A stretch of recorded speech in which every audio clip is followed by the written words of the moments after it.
Welcome back to the Future Ready channel. My name is Story Baquet. In our last episode, we talked a little bit about verbal and nonverbal communication. Today, we are going to get into showing you how to answer that really difficult tell me about yourself question. To answer that tell me about yourself question, we like to call it a personal pitch. A personal pitch is about a 1-minute explanation about your goals, who you are, what you're interested in, and where you hope to go. A personal pitch can be really helpful when you're engaging in networking events, you're meeting professional people for a first time, or when you're answering that special question, tell me about yourself, in a job interview.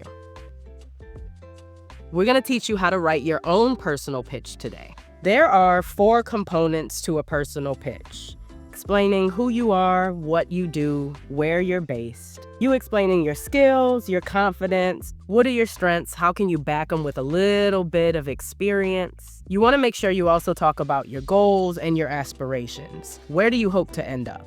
Finally, you want to make sure you talk about your why. What is your motivation and what really drives your interests? My personal pitch would sound a little something like, my name is Story Baquet. I'm a nonprofit director based in New Orleans. I'm strong in people management, public speaking, facilitation, and strategic planning. I'm aiming for roles in the nonprofit or education space because youth education, equity, and opportunity are very important to me. I'm motivated by supporting people in unlocking their potential and embracing whatever and whoever they want to be.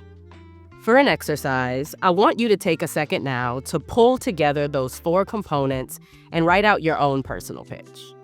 When you're writing your personal pitch, remember, keep it short, try to use plain language, and you can polish it or fix it up a little bit later.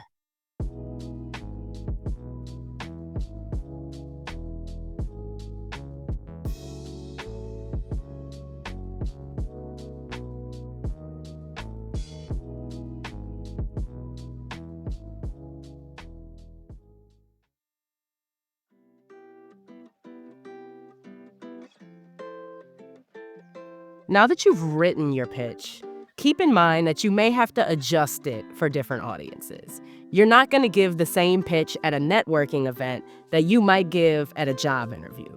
For example, when you go into an interview and you're giving your personal pitch, you want to make sure that it is relevant and specific to the skills that they ask for in the role you're interviewing for. At a networking event, it may be a little different because you're just trying to tell people a little bit about yourself. So you may have noticed the example I gave a little earlier was one of those formal interview pitches. Now I'm going to give you an example of a quick networking pitch, which should sound a little bit more like a dialogue. I'm not necessarily just answering the question, tell me about yourself. I'm looking to introduce you to me, as well as learn a little bit about you. The networking pitch might sound a little bit like this. Hi, I'm Story Baquet. I work in the nonprofit space in New Orleans.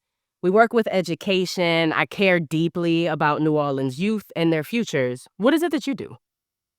You should view this personal pitch when it comes to networking as that first step in building a relationship with someone. We call the shorter networking pitch more of an elevator pitch because you don't necessarily know when the opportunity is going to come up for you to build a relationship.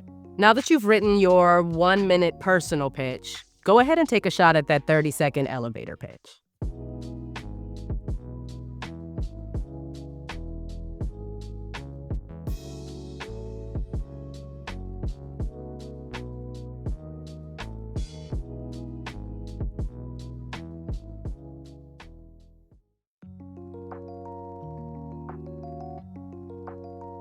Let's talk a little bit about the hard part, delivering the pitch.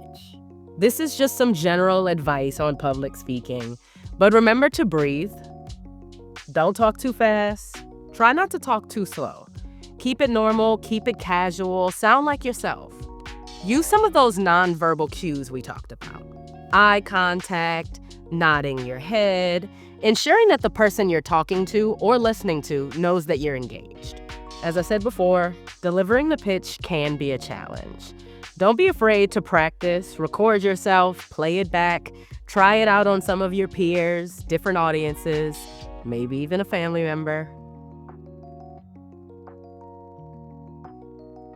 Just keep in mind that being able to effectively communicate is the first step in building out your professional network. Strong communication not only allows you to build out your professional network, but also your personal. In our next episode, we'll talk a little bit about how to network now that you've got your personal pitch down. Thank you so much for joining us. We'd love to keep helping you on your path to success, so make sure you like and subscribe to the Future Ready channel. Let's talk a little bit about the hard part, delivering the pitch. You see how hard I said that, P-feet?